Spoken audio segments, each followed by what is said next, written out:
അധ്യാത്മരാമായണം ലളിതാർത്ഥചിന്ത ഭാഗം 8.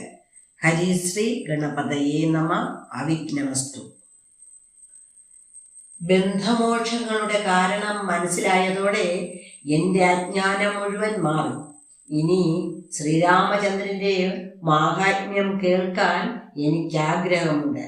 അത് കേൾക്കാൻ ഞാൻ യോഗ്യയാണെങ്കിൽ കാരുണ്യവാനായ അങ്ങ് എനിക്ക് ദയാപൂർവം ഉപദേശിച്ചു തരിക.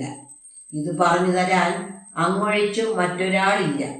ഈശ്വരിയും കാർത്യായനിയും ഭഗവതിയുമായ ശ്രീ ഭഗവതിയുടെ വാക്കുകൾ കേട്ട് ശാശ്വതനായ ശ്രീ പരമേശ്വരൻ പുഞ്ചിരിയോടെ ഇങ്ങനെ പറഞ്ഞു: പർവ്വതപുത്രിയും ധന്യയും ഭദ്രയും എൻ്റെ വല്ലഭയുമായ പാർവതി, നിനക്കുള്ളതുപോലെ ഈശ്വരഭക്തി മറ്റാർക്കുമില്ല. ശ്രീരാമദേവന്റെ തത്വം അറിയണമെന്ന ആകാംക്ഷയുണ്ടായത് മഹാഭാഗ്യം തന്നെ. മുമ്പ് ആരും എന്നോടിത് ചോദിച്ചിട്ടില്ല. സത്യമായി ഞാൻ ഇതാർക്കും പറഞ്ഞു കൊടുത്തിട്ടുമില്ല. വളരെയധികം രഹസ്യമായിട്ടുള്ള ശ്രീരാമ തത്വം അറിയണമെന്ന് ആഗ്രഹമുണ്ടായത് തന്നെ പുരുഷോത്തമനായ ശ്രീരാമനിലുള്ള വർദ്ധിച്ച ഭക്തി നിമിത്തമാണ്. ശ്രീരാമപാദങ്ങൾ വന്ദിച്ചുകൊണ്ട് വളരെ ചുരുക്കി സാരമായ ആ തത്വം ഞാൻ പറഞ്ഞു തരാം, കേട്ടുകൊള്ളുക.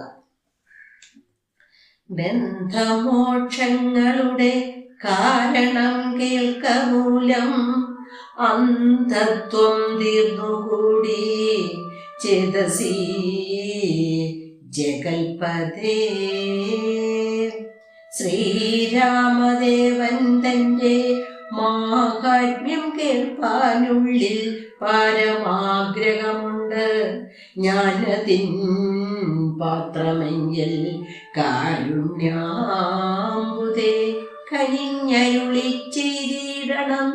ആരും നിന്തിരുവടി ഒഴിഞ്ഞില്ലതു ചൊൽവാൻ.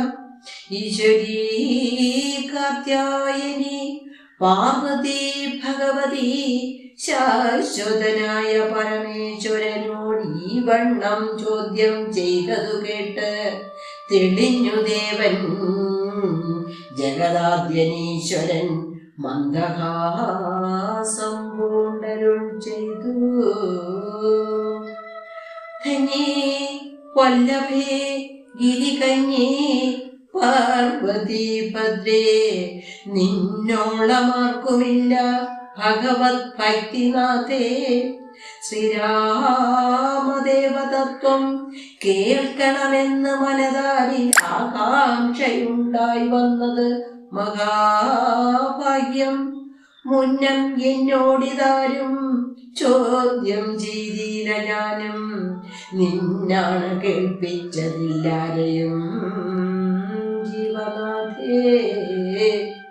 അത്യന്തം രഹസ്യമായുള്ള ഒരു പരമാത്മാ തത്വാർത്ഥം അറിയയിൽ ആഗ്രഹമുണ്ടായതും ഭക്തിതിശയം പുരുഷോത്തമൻ തങ്കലേറ്റം നിത്യവും ചിത്തകാമ്പിൽ വർദ്ധിക്ക തന്നെ മൂലം ശ്രീരാമപാദാംബുജം വന്നിച്ചു സംക്ഷേപിച്ചു സാരമായുള്ള തത്വം ചൊല്ലുവൻ കേട്ടാലും നീ.